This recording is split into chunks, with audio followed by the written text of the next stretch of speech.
According to Cecile Richards, the president of Planned Parenthood for over a decade, protesters who wave anti-abortion signs outside one of the organization's clinics will sometimes return a week, a month, or a year later for an annual medical exam. The men in Washington, D.C., who have done battle with Ms. Richards, and they're almost always men, don't see that side of the organization, she said. For women, access to reproductive health care isn't a political issue, Ms. Richards said. The women who walk into Planned Parenthood clinics come from every background, every political persuasion. Yes, she said, even women who support President Trump.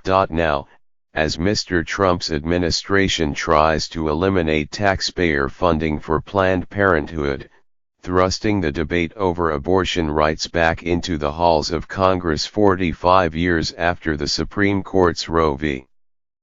Wade decision, Ms. Richards is stepping down, as first reported in BuzzFeed. The move is well timed for her to promote a new memoir, Make Trouble, Standing Up, Speaking Out, and Finding the Courage to Lead My Life Story, which Touchstone will publish in April.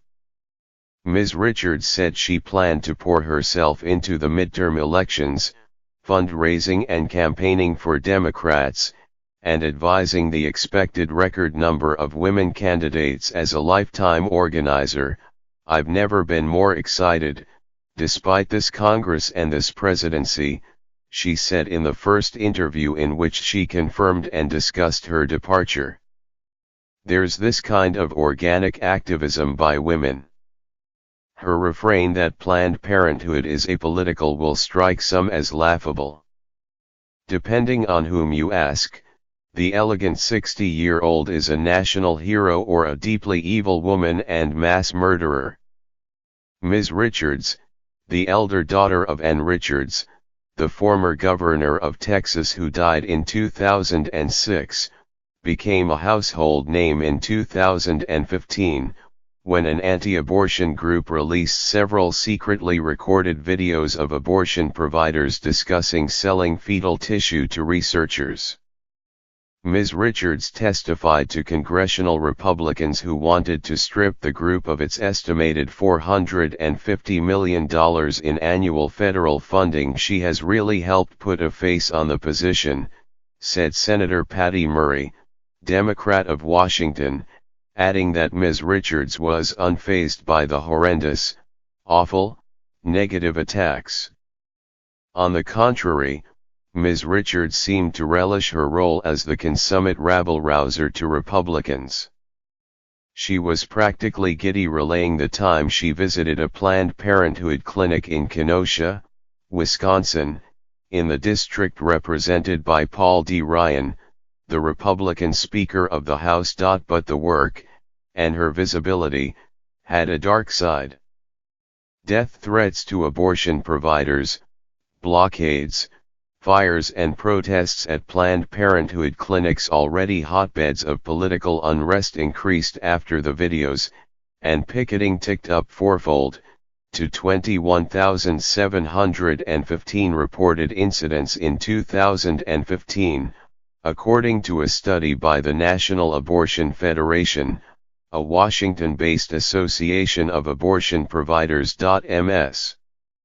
Richards, who with her signature hot pink suit stood out from most Washington power brokers, wouldn't talk about the threats she received. For every person who has come up and said something tacky, as Mom would say, there are literally hundreds of women who have stopped me in the subway, on the street, in an airport to say, "Thank you," she said. She will meet with the Planned Parenthood board at its annual meeting on Friday and Saturday to discuss the timing of her departure and what is expected be a wide search to replace her. Many conservatives are celebrating the end of her reign.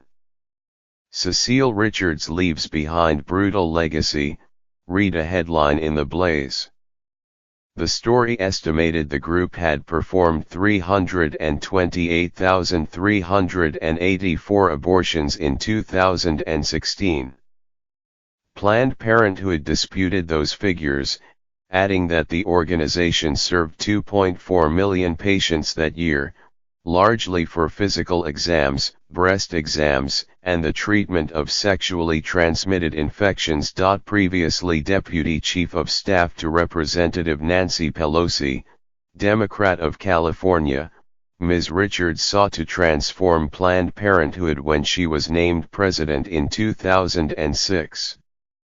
The organization's base of volunteers and supporters has grown substantially from 2.5 million to 11 million, and it has added 700,000 new donors since the 2016 election, the highest number ever for such a time period.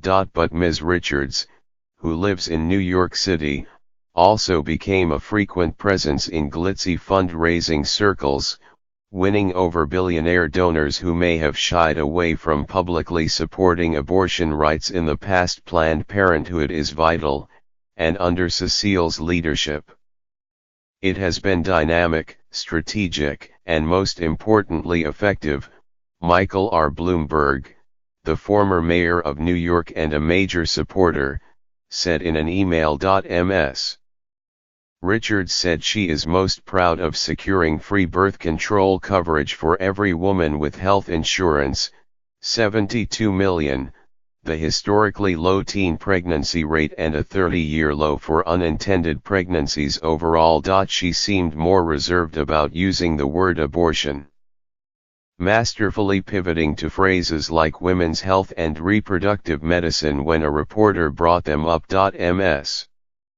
Richards does see progress in the way abortion is depicted in popular culture, with Kerry Washington's sexy Washington fixer Olivia Pope on the hit drama Scandal undergoing the procedure, and articles in Cosmopolitan, Glamour and Essence discussing the issue. It's about changing our culture and talking about topics that I thought had been shoved to the side and taboo, she said. Certainly the channels of conversation have multiplied exponentially since Ms. Richards first volunteered on Sarah Weddington's 1972 campaign to the Texas House of Representatives, an election that unfurled as Ms. Weddington represented Jane Roe in the Supreme Court case that legalized abortion nationwide. At 32, with twins on the way and a baby in tow, Ms. Richards later took on running her mother's long-shot 1990 campaign for governor. If the elder Ms. Richards,